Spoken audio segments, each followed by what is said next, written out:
Hello everyone, it's John here. I'd like to just show you the kind of thing I've been messing around with on the Meyer method. Uh, I like to call it L4ES, which is a mouthful, but all it means is Lewis fourth edge skip. And all that it does is makes it so that once you go into edge pairing, you're very likely to have a skip right here. I have one sheet where I was just messing around with slow solves and I counted how many times I got a skip, including like an unplanned one, I guess, which probably didn't make sense. And it was roughly the same. And then I later did a average of 25 speed solves.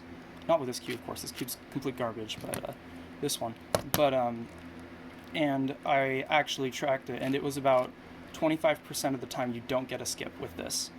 So that's a 75% chance you skip pairing this edge completely, which I think is a little bit nice.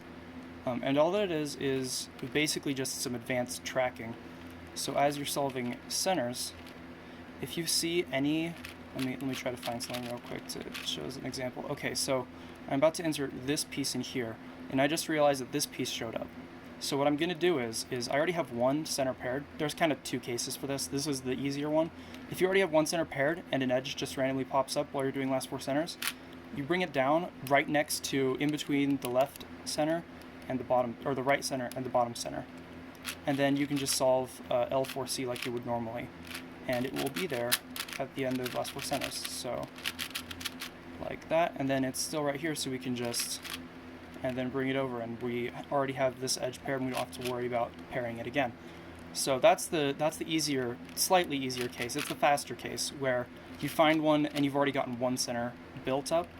You can just pair it right next to it.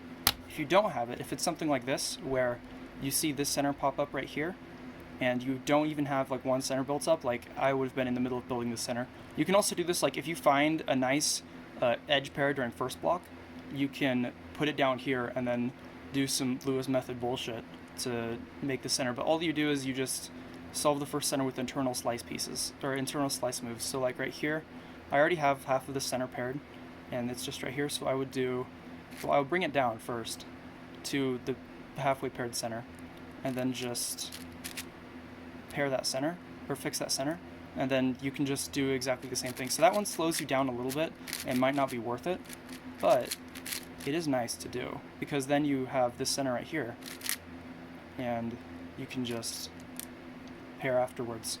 It's not really anything crazy, it's basically just forcing you to get lucky as often as you can, and it's not 100% perfect. You still will sometimes not be able to find anything nice. I mean, you aren't even looking for like pairs that are one away. It's just if a pair appears while you're solving last four centers, you save it so you can get a nicer edge pairing, and you completely skip finding that fourth random edge.